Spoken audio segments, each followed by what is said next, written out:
everybody. Welcome to the City Girls Pod. And this is the show where we like to talk all things Sarah Jessica Parker. And while we're waiting for, and just like that, to come back in just a few weeks, we thought it would be fun to dive into her most recent show that she did on HBO. It's called Divorce. So we're kind of diving into the other side of the relationship spectrum.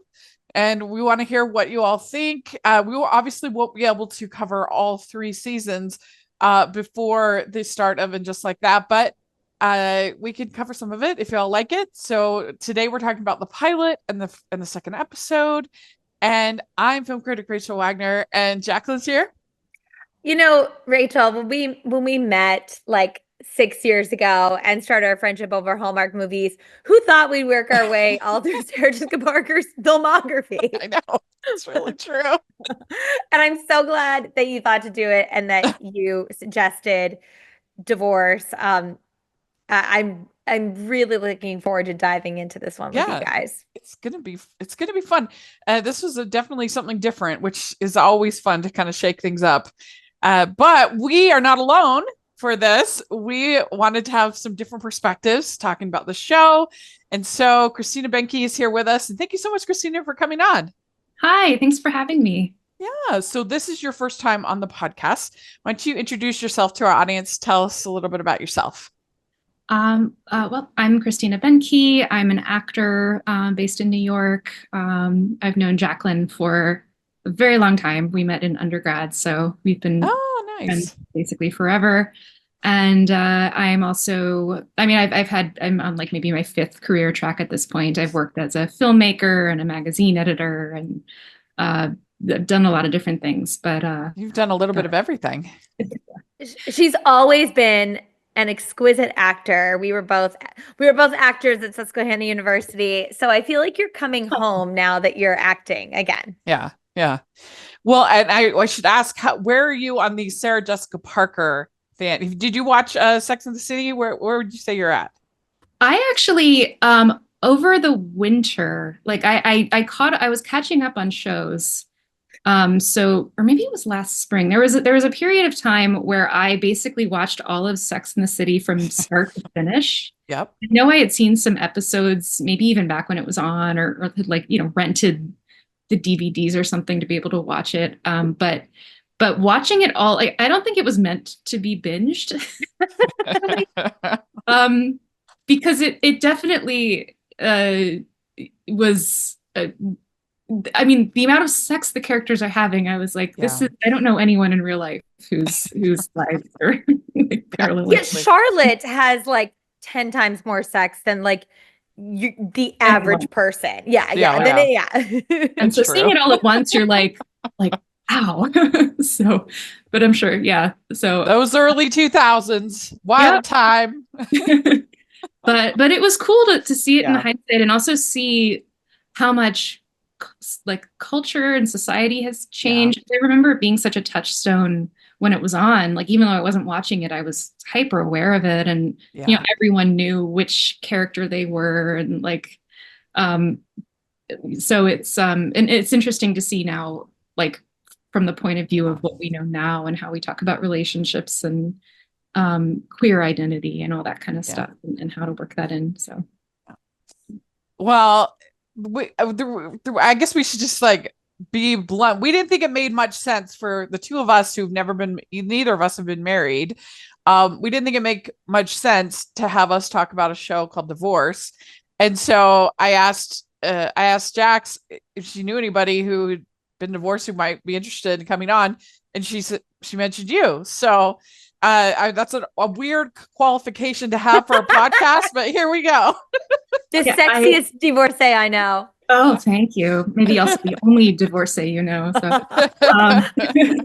I am divorced, and I think this is, if you Google me, I think this will come up because my ex-husband was also my producing partner. So it's wasn't like a public divorce, but it's definitely, we were both. I don't know about public people, but semi-public people. So it's definitely there and findable. So it's it's going to be interesting to hear what you think of this. Had you heard of this show, Jax, when it was airing? I didn't even know about it. So Yes, I had heard of it.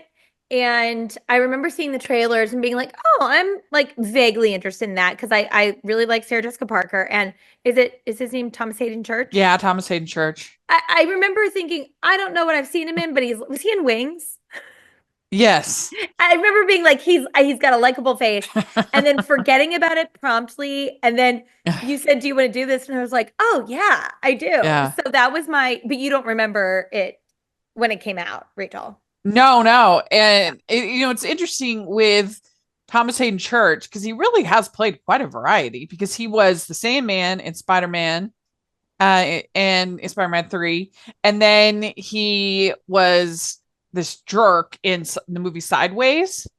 That's what I know him from. Yeah. Mm-hmm. Yeah. And I mean, that's what I initially thought of. I mean, he's kind of the opposite of his character in that. Like he just doesn't care, and is cheating around even though he's getting married, and it's still a good movie. But yeah, he's a jerk, and yeah, and then he's done a number of sitcoms. He's done a lot. The one thing I think that's interesting about this, we're going to talk about it, but this show is that it's about divorce, and from what I could research, none of these people have any experience. Maybe we didn't even need you, Christina, because none of these people involved have any experience with divorce. Thomas Hayden Church, he's never been married. And according to Wikipedia, Sarah Jessica Parker has never been divorced. She was in a relationship with Robert Downey Jr. For years, but for several years, but not married. And then she's never been divorced from Matthew Broderick. Sharon Hogan, who wrote it, she did get divorced, but not until 2019. So the show propelled her to it. maybe, which is kind of interesting. And I do think that there is something about the writing in this show that I don't know if it 100% feels like authentic. There's something that's, I'm like, that doesn't 100% surprise me that none of these people had really actually been through something like this.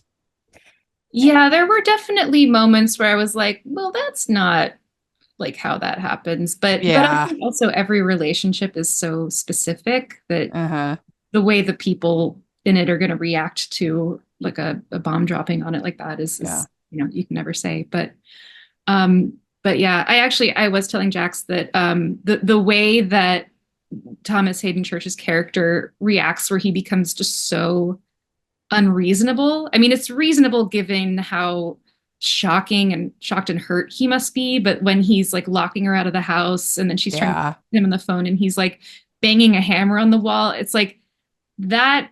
I was kind of laughing at it because anecdotally, anytime I've heard of a man having been cheated on, they're not expecting it, so they don't really know what to do with that information, and they don't. I've women I know who have been through the same thing don't act out in quite the same way. Well, and also it seems we'll talk more about it, but it seems kind of nonsensical, her response, because basically if the guy that she was having the affair with had wanted a relationship, she would have been like on that train. But then as soon as he's not interested, she's like back with the husband, and like, how can you not want to work this out? How can you not you were literally like completely fine. And that feels a little inauthentic to me. Like, I don't think that you would be that like fast and loose with your marriage. It'd be like, I want to get a divorce because I want to be with this other person. Oh, they don't want me. Okay, we should get a divorce. Well, I think the thing that got me there, like I could see, like, and it certainly says something about her character if she's imagining this new life with her lover and then realizes that's impossible, so she runs back to try to pick up the pieces of her marriage. But I think what strains credulity for me is that she expected that she could say, let's get divorced, and then go back the next day and be like, never mind. Like, it's like, right. If you, I mean, I remember when it first came up, for me, like for me and my ex, like it was really like the very last stop. Like it was like it's the point of no return if you're saying that. And so the idea that also like a mother, like someone who's owns a home, like that she wouldn't think about everything she would lose by saying that. I mean, the stakes are so high if you bring divorce up. So that definitely was tough to buy. Yeah, I feel like in a weird way, it's almost the flip side of the I love you. Like once that's out there, it's like you can't reel it back. You said it.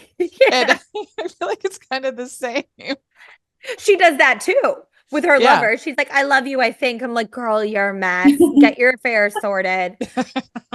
Like, what are we doing? And also, look, he is not appealing. I know we're not supposed to think he's appealing, but her affair partner, I don't care about the granola. I was just like, oh gosh, give me Thomas Hayden Church any day, even if he's throwing up fondue. Yeah. Ho, ho, ho. We'd like to take a second and thank our sponsor for this episode of the podcast. It's the Hallmarkies Patreon. Do you love Hallmarkies podcasts, especially at Christmas? Do you enjoy the holiday previews, recaps, interviews, and bonus episodes? If the answer is yes, please consider supporting the Hallmarkies Patreon. We need your help to do what we do both during the Christmas season and all year round. But not only do you help a podcast led by strong, independent women by becoming a Patreon, you get to become a part of the Hallmarkies family. Starting at only $2 a month as a patron, you will have access to our Facebook Patreon group where we talk about the movies, shows, and more all year.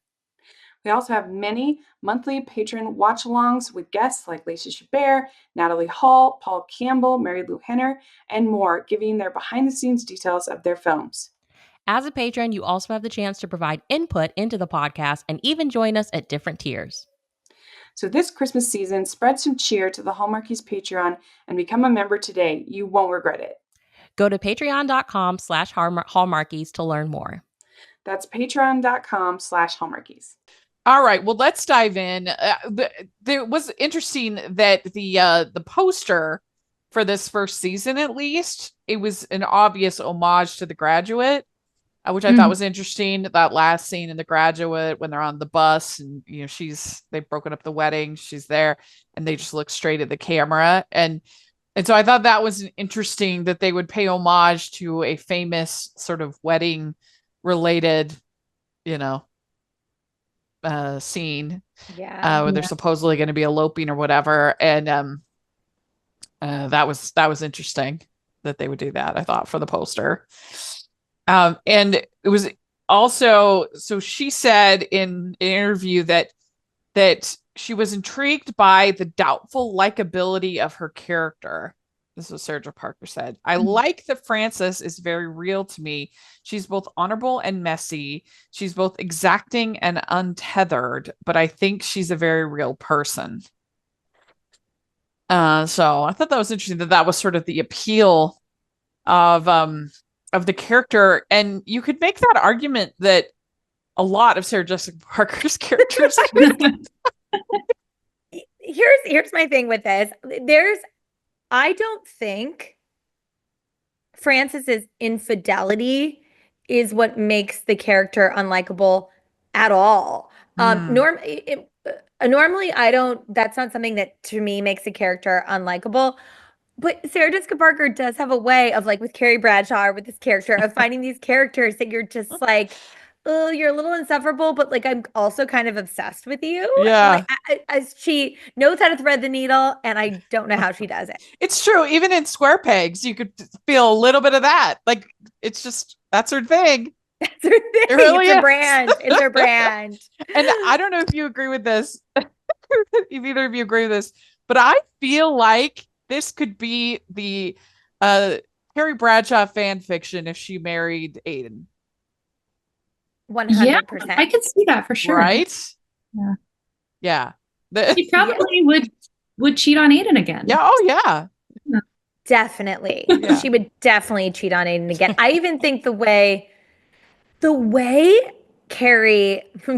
Frances seems like she could kind of dismiss and is like annoyed at her husband reminded me of when her and Aiden broke up. Yeah. Like Aiden gave her the ick in a way that like a lot of her other lovers didn't, even if she broke up with them. There's something about the way that she can't handle this stability. Yep. It's interesting. So a quote, I thought this was interesting.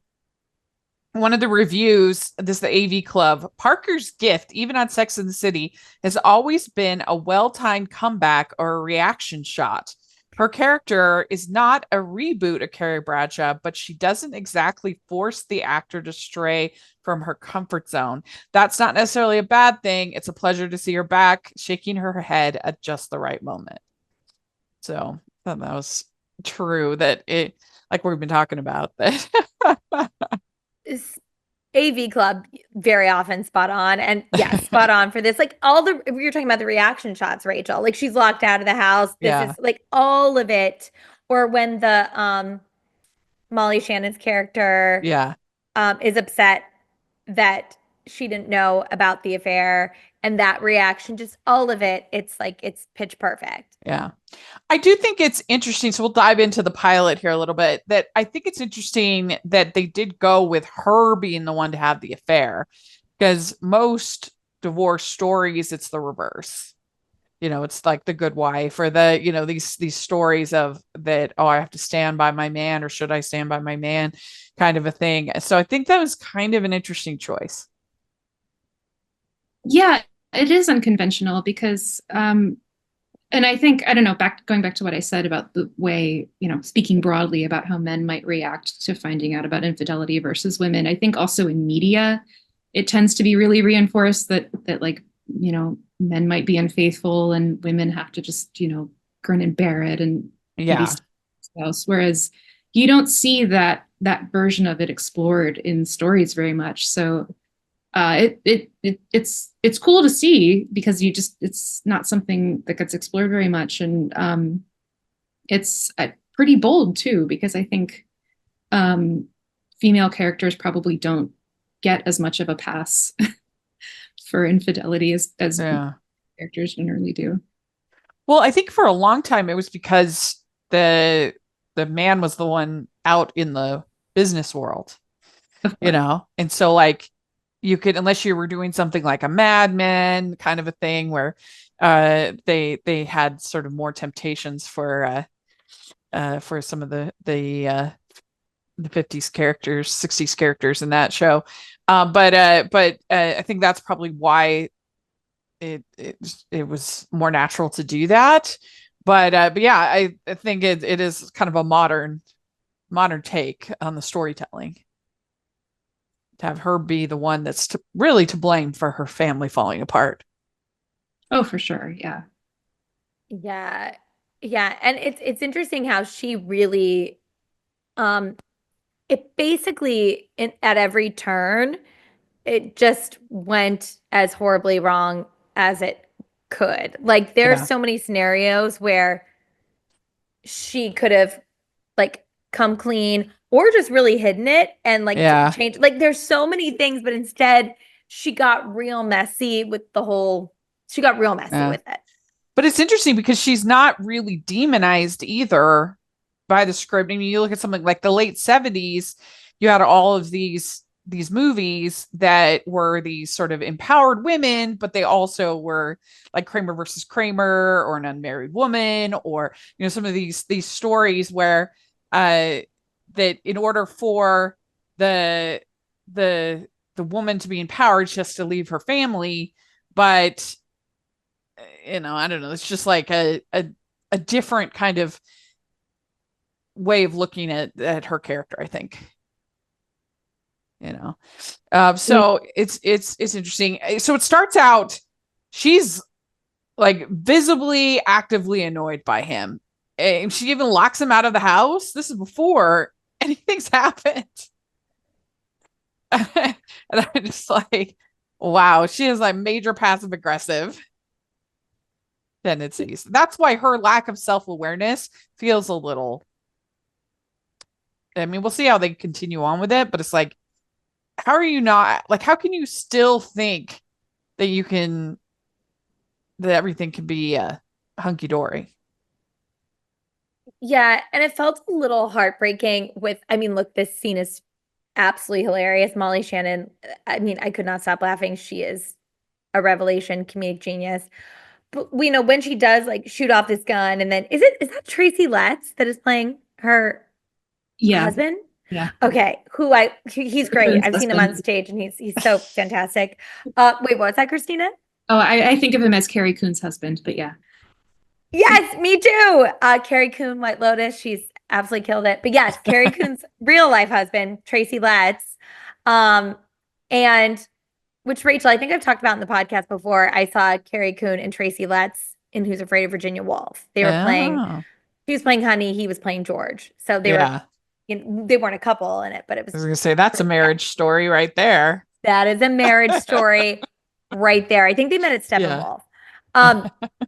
But in that whole scene, then afterwards, like, I really truly think that most people, and I shouldn't be judging this reaction, but I can just imagine that a lot of people who even aren't sure about their marriage, a gun goes off, someone almost dies because of a heart attack. I would think that you would feel connected to your partner.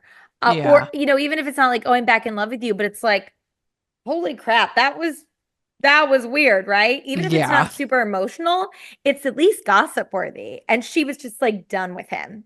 Yeah. Yeah, I do. I think you'd look for companionship of some kind, even if it's not ideal. Yeah. Mm-hmm. Yeah. One thing about this house, the one thing about this party scene is this house is absolutely amazing house and actually absolutely designed for movies/television. I don't know where they found this house. This was a dream house, but the entire back of the house is all windows. Yeah, that was amazing. I was thinking it was amazing. So they could go in to having a fight or a scene, and then they could pan back out and because these windows were just huge and so they could do a lot of really cool things with the design, with the cinematography, with the art direction, with everything, because this house is like amazing. That was a real standout to me. I'm curious where they filmed it. Yeah, that. So if I was a producer, I would be writing down this house, because this house should be in tons of movies, because it was just a perfect, like, to have that background, to be able to go out and in, out and in, out and in, and show these different fights taking place, both with sound and without sound, was so effective. Mm-hmm. Yeah. That was my favorite scene, that opening scene. Oh, yeah, I agree. I mean, Christina, how did you feel about this party scene? Did you feel like it was a little over the top, or what did you think about this with the toast? I thought that was actually the most, like, I everything else felt more over the top to me than the party scene itself. I don't know if it was because the ensemble was so strong, but or something about the setting, but that, for whatever reason, I was just like eating that part up. I thought it was like, it really drew me in. It was once the shot was fired and she starts saying, like, actually, I want a divorce. It's like from there, it started to be like, I started to feel the writing a bit more. But yeah, that, for whatever reason, that beginning sequence, like, I was just like laughing through the whole thing. It really had the energy of like a one-act play. Mm-hmm. Yeah, it did. Yeah. That could have been short itself. Yeah. It's interesting you say that, Christina, because I didn't like clock that. Like, that wasn't something that was at the forefront of my mind that I clocked. But thinking about that, I think you're right, because I wasn't thinking about, yes, it's zany and it's madcap and they're very big characters, but I wasn't hearing the writing until after that. And isn't it so interesting how you can have these huge characters and ridiculous situation, but if you can fill it, it almost seems more realistic. And that's, yeah, I think it really, that it was soaring. And then it was kind of like, okay, all right. Like, I'm interested in this, but less interested in whatever tomfoolery had going on before. I'm curious, Christina, do you think that they should have shown some of their backstory in this pilot? So we understand, is this a marriage of convenience? Was it a real love match? Was it passionate? Like where did they start from? Do you think that would have helped?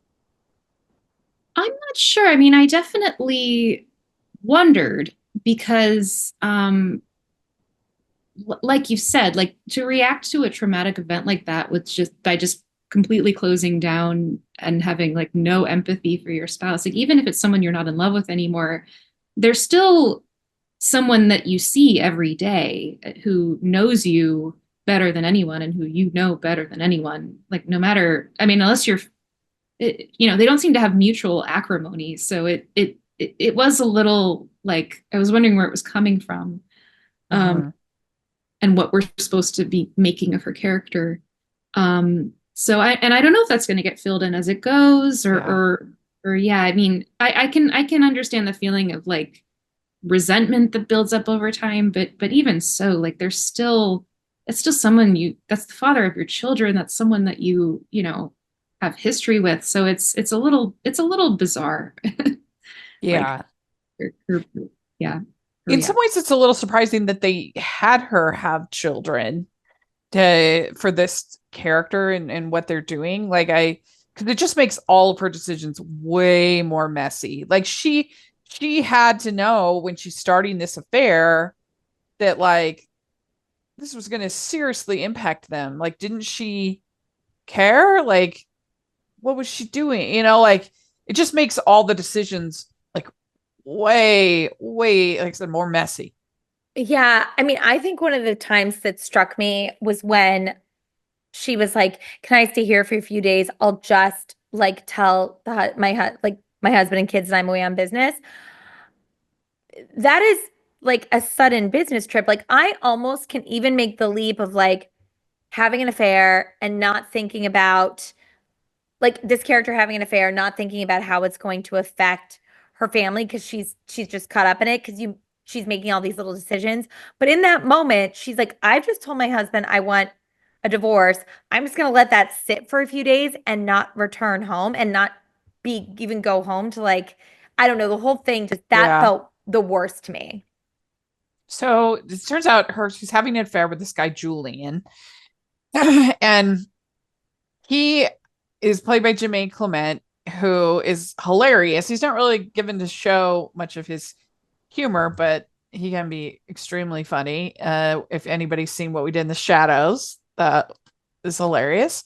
That's him. He's very funny, but his character, I mean, I guess he just likes to get some, but like you think that he would also be like way more hesitant to start this relationship with somebody if he knows that it's not like she lied about having children. He knows this, but like I guess she's just convinced him that it's just a fling or something. Like I would think that he would be also more reticent for this relationship. I wouldn't think so. I mean, it's hard for me I can't say from experience, but right. I would, seeing how the scene plays out, I would think he might think like, well, this is a married woman. She's got everything she needs except the sex part. So I'll provide that. And that's all it's going to be. So it's just yeah. I mean, I guess he didn't really see it as a relationship at all. Well, that's what made it kind of strange too. When she says, "I've told my husband I'm going to divorce him," and it implies that they've had this conversation before. Like, when are you going to leave him? But when she drops it, it's like you realize that conversation's never happened, and it's like, what did you think he was going to say? Like, you haven't, there's one aspect to your relationship. They probably have never even been out in public or anything. So it's yeah. And even when she kind of says something like referring to the conversation, he's like, "Oh, I thought that was like dirty talk or foreplay. It's probably just been like, leave your husband for me." Like whatever it is. Like it's been in the throes of passion. And yeah, to your point, Christina, like they definitely haven't been out in public. They order pizza. Like that's the thing. Yeah. Like there's no way. Well, and Jermaine, he's only in 5 episodes of the show, so I don't think it really gets fleshed out much. So right. I guess it was just he's in 5 episodes in this first season, and that's it. So yeah, I mean, I guess they're just he's just kind of a placeholder kind of to get the story going. It's not really about that relationship. Today's episode of the podcast is sponsored by Kelsey Whitney and her new book, C'est La Vie. Kelsey Whitney, author of Sweet Contemporary Beach Reads, is back with the first in a new series, the Outer Banks series. Lainey Adams, a master at people-pleasing, can't remember the last real job she's held. Between filling in at the general store and waiting tables at her brother's diner, she's always adapted to meet everyone else's needs, forgoing her own career. When an unexpected injury leaves her dad's fishing boat without a captain, she bears the weight on her shoulders to save the family business. When she spots a sports car stuck in a ditch, she's intrigued because newcomers are a rarity in this small town. Upon realizing it's Tate, the boy, now man, she hasn't spoken to in 10 years, she's filled with mixed emotions. After all, he's the boy that stole her heart every summer for 12 years, only to leave it broken in the end. Tate Matthews thrives on order and predictability.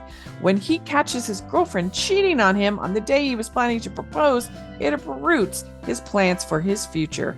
Feeling aimless, he returns to his grandfather's seaside cottage in the eccentric town of Widow's Wharf, the town that holds the glistening summers of his youth and the one girl who has always remained at the forefront of those memories.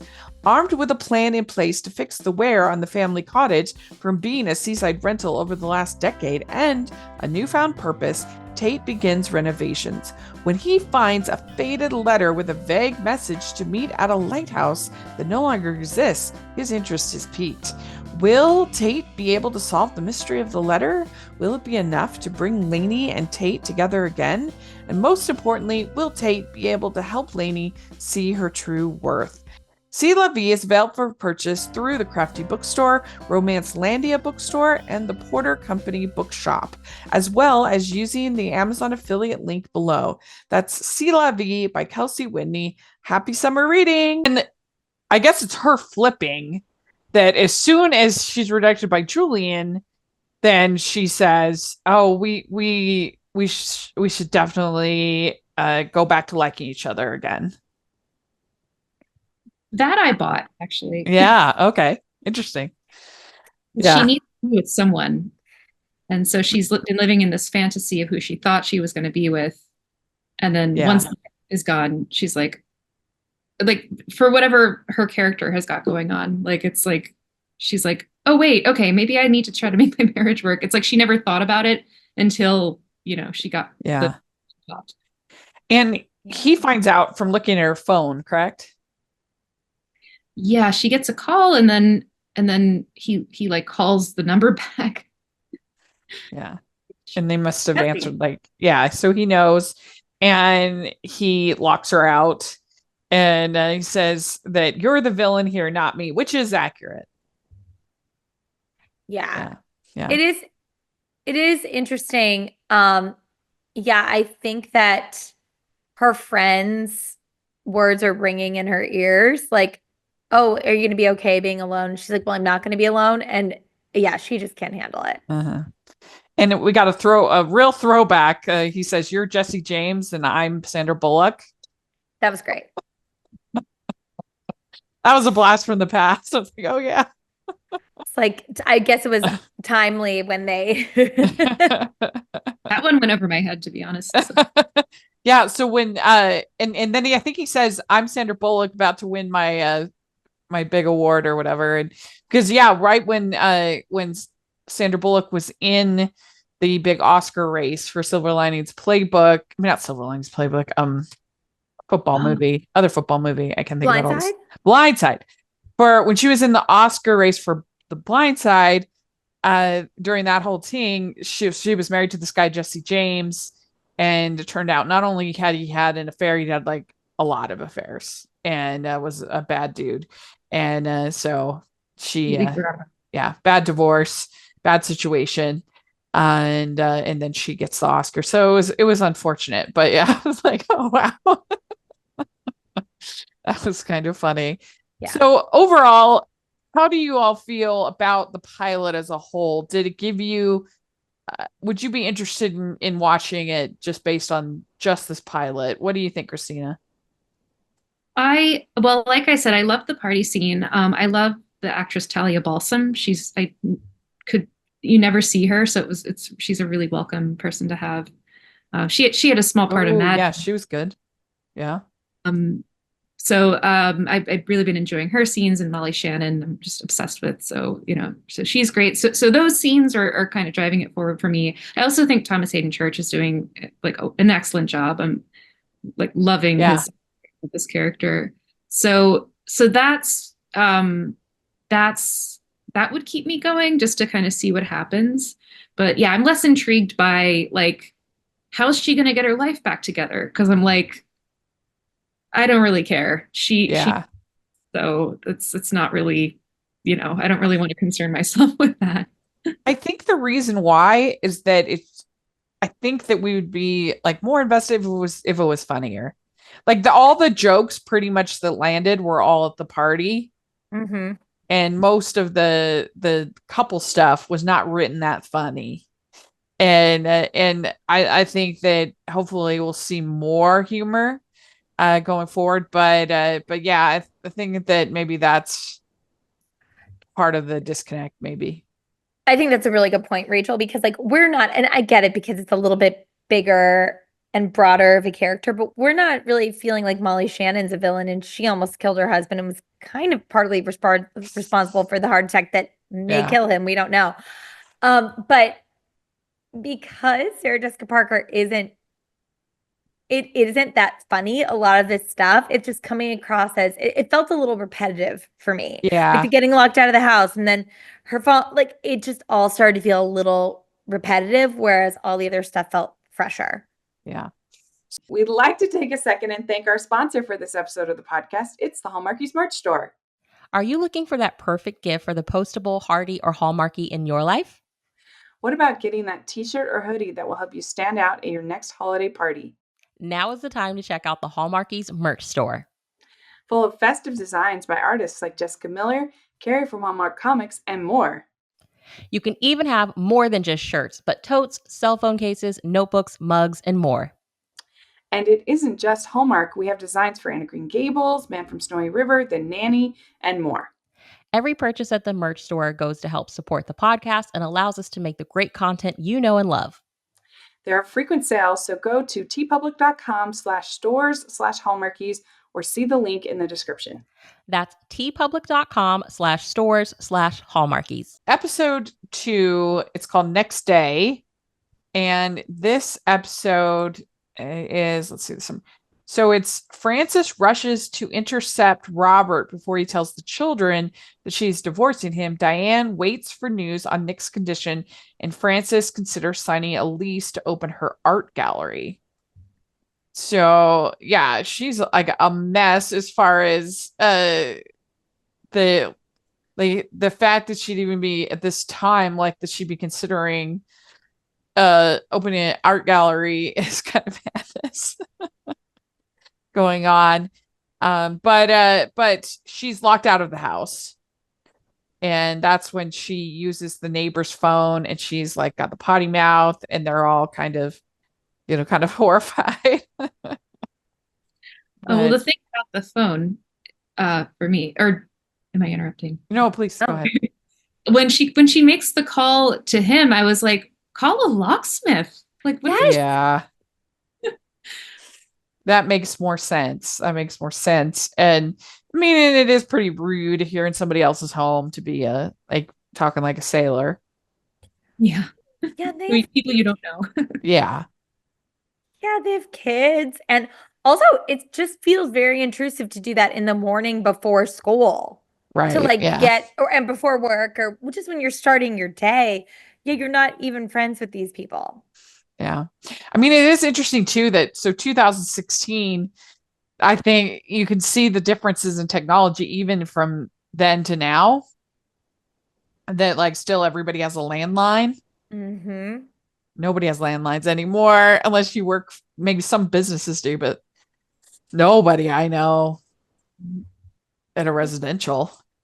Yeah, she would have been borrowing someone else's cell phone like now. Yeah. Oh yeah. Yeah. So then she could at least go outside.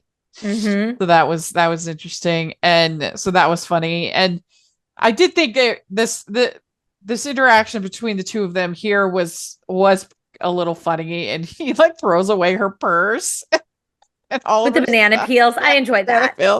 It's over by the banana peel. He has to go digging for it. I mean, that was pretty great. Yeah, I do think the Thomasine Church does make a pretty good sad sack. Oh yeah, he's great. Yeah. It works so well with the way he delivers dialogue, and he's just sort of feels like this hapless guy who's kind of wild out as he copes. So he's mad at her for telling her friends about the affair. He's like, everybody knew but me. Like, of course everybody knew but you. You're like, that's the way it works. Although it's weird that it wouldn't have made its way back to him if everybody knew. Yeah. Stories have a way of finding. Yeah. Because it does seem like that's one of the hard parts, and you probably maybe could speak to this a little bit, is that like couples, you have mutual friends that you're both, and so when a couple does split, it can be hard because people are close to both, you do have individual friends, but then you also have couple friends. Mm-hmm. That can be a little tricky. I didn't really have any couple friends. Oh, so that's good. we each arrived with our own individual friend groups. A little overlap. I think we liked each other's friends, but it was pretty clear demarcation line. Like when we. Oh, that's good. That's blessing. That's good. It's interesting that you say that, because it wasn't a divorce, and I won't mention their names, but Christina and I went to college with them, and there was a couple that split up after. Oh no, it was a divorce. I forgot about. Okay, so they did get divorced, and they had done all the musicals together. They had all these. They were together, high school, college. They were the couple, and that kind of really was an interesting like rift of like people really taking sides and a demarcation. But I really appreciated that about your marriage, Christina. You guys always maintained your independence, and you had a lot of professional context together. And like, I definitely liked your ex-husband, but he and I weren't texting or hanging out. Yeah. Right. We didn't have our own relationship. And certainly like there are people that he's friends with that I considered friends, and I'm respecting their space now, and yeah.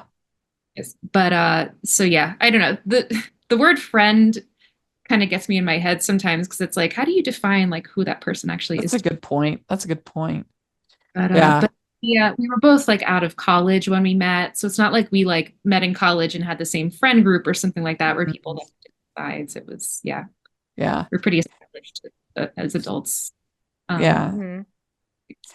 She says that she doesn't want to break up the family, and I don't think you do either. And so, I mean, then don't have an affair. What were you thinking? Well, that felt actually even crappier, because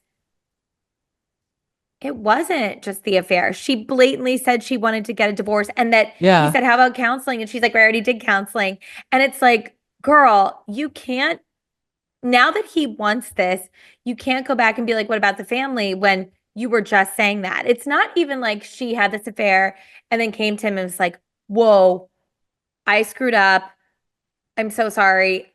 Our family's the priority. How can we work through this? It's like, he doesn't even know that she told granola guy that she wanted to be with him, and that who knows if things would be different if he would have been like, okay, cool. Because that's what I was just going to say, that she's still not being honest, because she says that, we must think of the children first, and that Julian meant nothing to me, which is a lie. She would just barely would have gone with him and would have been happy to go with him if Julian had accepted her. That is a lie. And so she's either not being honest with herself, telling lies to herself, but she's certainly telling lies to him still, to it. And I was curious if she actually there was a part of me that wonders if she did believe that, like if she saw granola guy in a whole new light when he acted like that, and was like, and then she got the ick and was like, oh, I've been living in a crazy, like, what was I thinking? Yeah. But you're right. She's still not being honest, like, regardless. Yeah. And I also think that, I mean, it would make sense in a way that just as self-preservation that, well, I'd rather be with, like, you have like tiers of happiness, like the ultimate happiness would have been to be with Julian. Second tier happiness is to be with the husband. Third is to be alone, is like the worst. So it's like, well, at least I can have tier 2. But in the same breath, like, the husband doesn't want to be tier 2. He wants like be tier 1. Well, and having a family definitely, I mean, I don't have children, so I deal with that. But it's weird too that she wouldn't have thought about how things would work out with her kids if she had gotten the divorce initially. And maybe it shows you just how checked out she was, like, from the reality of her life and like living in a fantasy world or something like that. But even the way she relates to her children is kind of strange. Like she seems more interested if like in or more motivated to get her daughter to like her than to be like a guiding force in her daughter's life. And there's something very immature about that, which is an interesting character. And I wonder like how they're going to continue to explore that. Yeah, I kind of felt that too with her, like her behavior on the bus and things like that. Like, definitely a real desire for her daughter to like her. Mm-hmm. Yeah, and I'm curious just because, Rachel, I know this is a thing for you that also gets under my skin.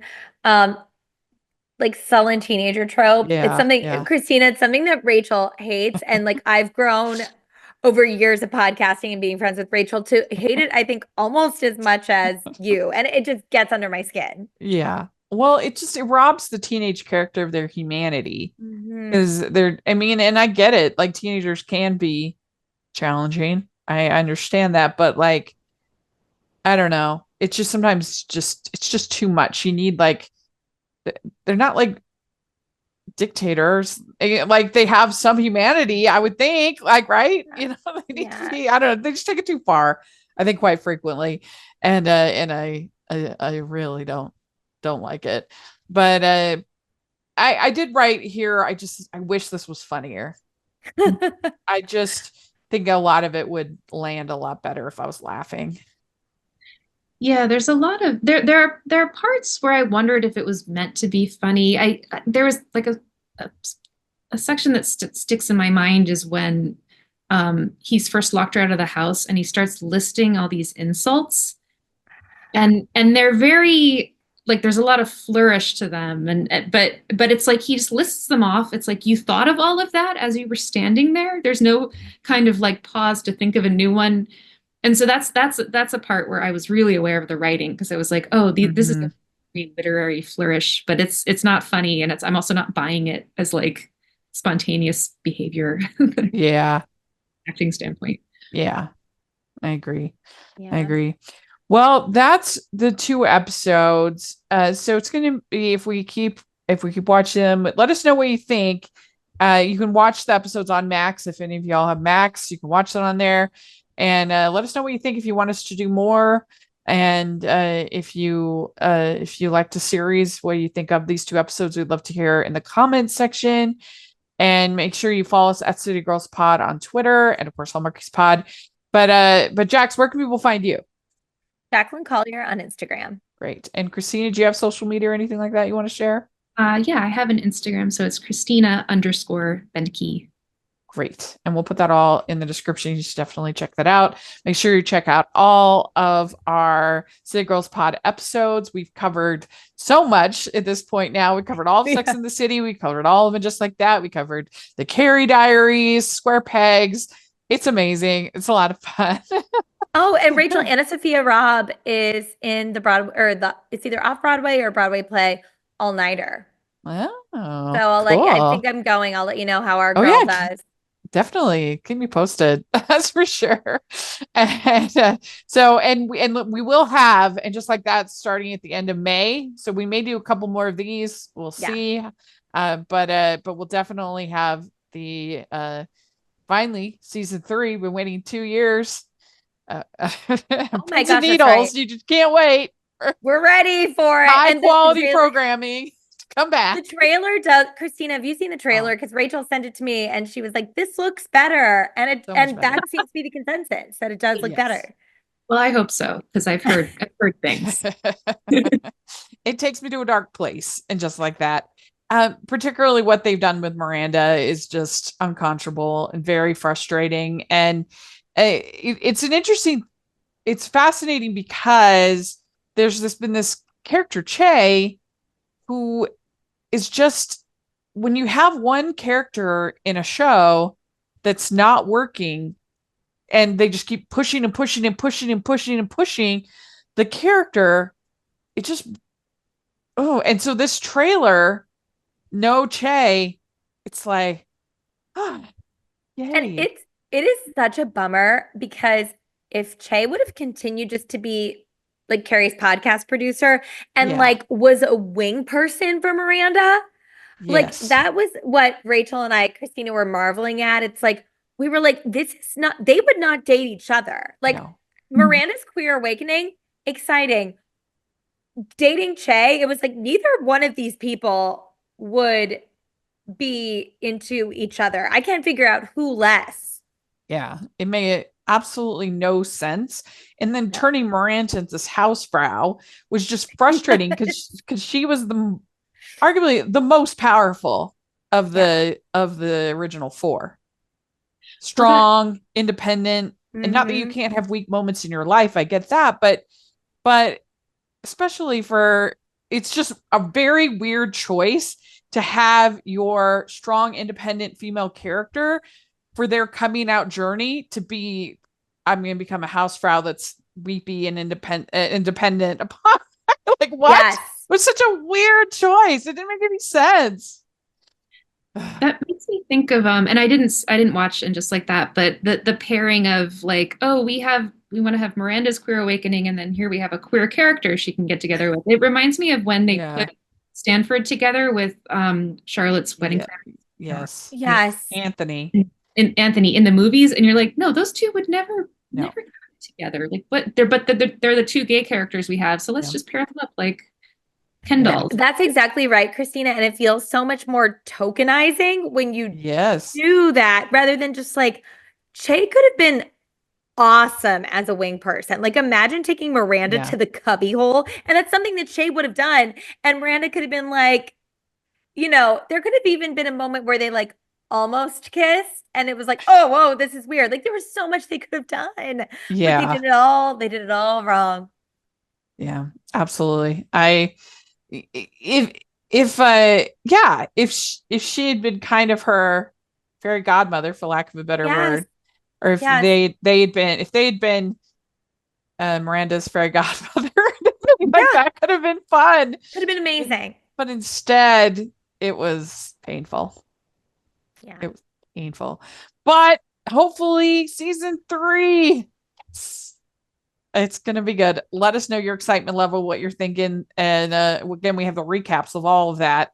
So if you want to, what's so weird, Jax, is that I am not kidding you. Our recap of Sex and the City 2, the movie, is always the most popular episode of Hallmarkies podcast. Like every week, I'm like, why is that is because people are like, they watch that movie and they're like, oh, who else thinks it's trash?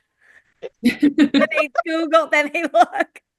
I'm like, are there just not a lot of recaps of that movie on the on YouTube? Yeah. I don't know. If you need a resource, we've got you. So funny. The YouTube algorithm is so odd. I will never understand it, but it's always up there at the top of most listened to episodes for every week. If we need another bump, we just like review it again. Yeah, that's true. Then I have to watch it again. I don't want to do that. That's true. We don't need to do that. No. Well, Christina, is so fun to have you on. Thank you so much for coming and doing this. And hopefully we'll, do a couple more of the show. And we really appreciate you coming out, helping us. Thank you for having me. Happy to share. And you can find me at Rachel's Reviews, all of our social media, iTunes, YouTube, and on Rotten Tomatoes. Check that out. Also, make sure that you're following the podcast at Hallmarkies Pod, Hallmarkies Podcast, and like I said, it's City Girls Pod on Twitter. And if you are listening on iTunes, please leave your ratings and reviews. That really, really helps us a lot. And that's a way that can help the algorithm. The more ratings and reviews we have, the more people will find us. So please, please, please take a second to do that. And if you are watching on YouTube, if you watch the Sex and the City 2 review recap, like the video and subscribe. And this one, it really helps us so much. And we have our Patreon group, which is really a fun way to support the podcast. So you get to be part of our watch alongs and our other activities and bonus episodes, all kinds of fun stuff. So check out the Patreon group. And then we have our merch store. We have City Girls Pod merch and other fun stuff. So check that out. And thanks again. We'll talk to y'all later. Bye.